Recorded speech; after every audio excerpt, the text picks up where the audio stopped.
अस्सलाम वालेकुम जी, मैं हूं अदनान हसीब और आप देख रहे हैं मेरा channel Sense Tax corporate and tax consultancy firm.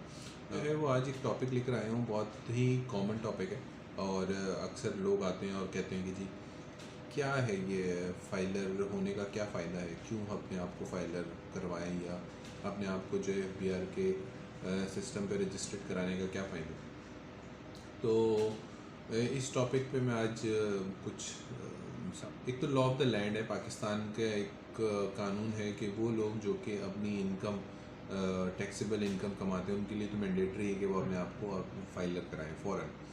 और जो लोग इवन टैक्सेबल इनकम भी नहीं है बट वो एडल्ट हैं और वो शनाख्ती कार्ड रखते हैं, वो भी अपने आप को FBR के सिस्टम पे इनरोल कर सकते हैं।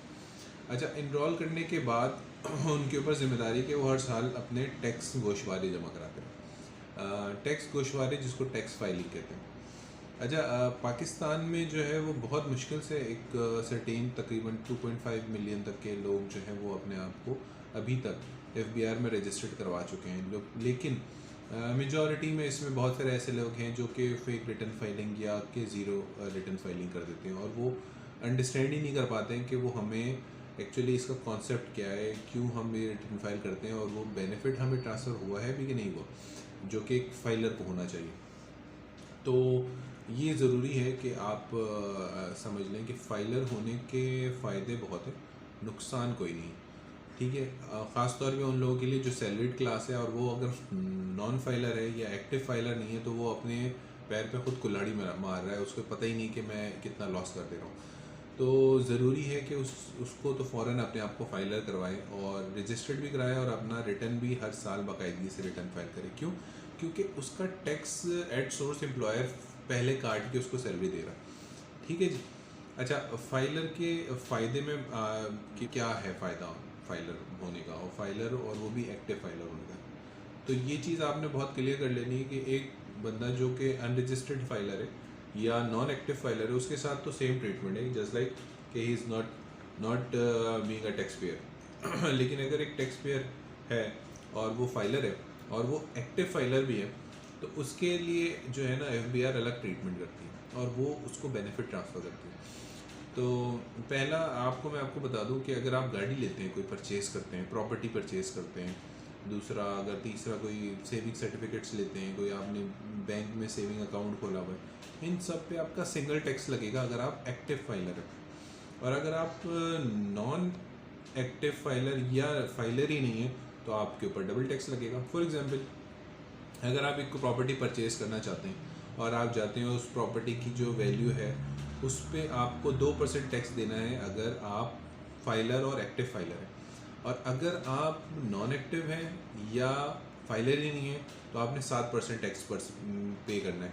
तो फॉर एग्जांपल, अगर आपने एक प्रॉपर्टी परचेज़ कर रहे हैं 1 मिलियन की फॉर एग्जांपल, तो अब आप अंदाज़ा करें कि 2% और 7% कितना ज़्यादा हो जाता है।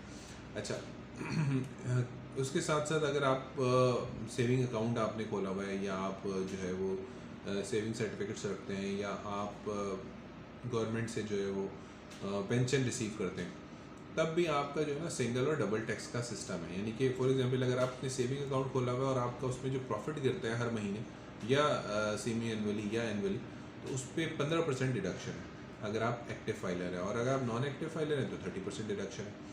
उसी तरीके से अगर आप एक रेंटल इनकम कमाते हैं, आपने बड़ी मेहनत से एक प्रॉपर्टी परचेज़ कर ली और उसको आपने रेंट पे दे दिया है, अगर वो रेंट कोई कंपनी के नाम पे है, फॉर एग्जांपल अगर आपने किसी अच्छे ब्रांड को आपने वो रेंट पे दिया हुआ है तो वो आपके उस पर टैक्स डिडक्शन करते हैं। तो उस पर भी ज़रूर वो आपकी, अगर आप एक्टिव फाइलर होंगे तो सिंगल डिडक्शन होगी और अगर आप नॉन फाइलर होते हैं तो उस पर वो ज़्यादा डिडक्शन कर लेंगे। तो ये चीज़ आपको अंडरस्टैंड कर लिया है कि आप फाइलर होने के क्या फ़ायदे हैं। अच्छा, उसके साथ साथ एक चीज़ बहुत ज़रूरी है कि फाइलर जितने भी शख्स हैं तो उसकी जो इनकम के अगेंस्ट प्रॉपर्टी खड़ी हुई है वो सारी की सारी वाइट है।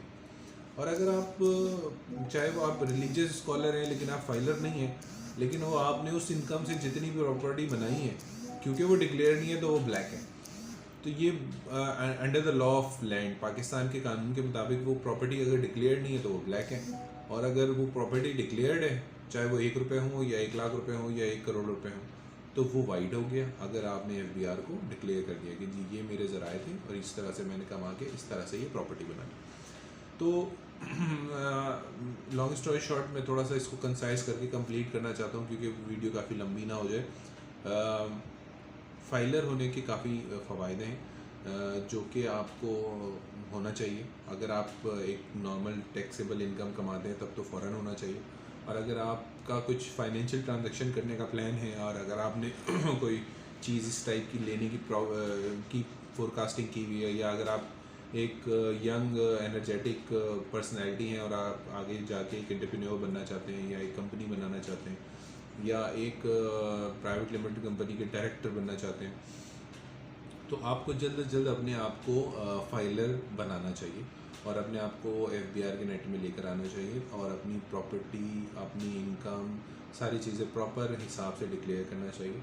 डिक्लेयर करने के बाद जो फिजिबल टैक्स बनता है, जो टैक्सेबल इनकम पे जाहिर सी बात है एक नॉमिनल से टैक्स बनता है, तो वो टैक्स गवर्नमेंट को पे करें, पाकिस्तान की इकॉनमी का पार्ट बने और अपने आप को जो है ना एक लॉ अबाइडिंग सिटीज़न होने का सबूत दें।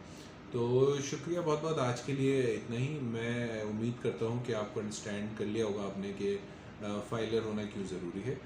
मज़ीद रहनुमाई के लिए, मज़ीद अगर आपको कोई कन्फ्यूजन है तो आप मुझसे डायरेक्ट रब्ता कर सकते हैं। नीचे आपको मेरा कॉन्टैक्ट नंबर मौजूद है और मेरी वेबसाइट है sensetex.com, आप उस पर भी रब्ता कर सकते हैं। शुक्रिया, अल्लाह हाफ़िज़।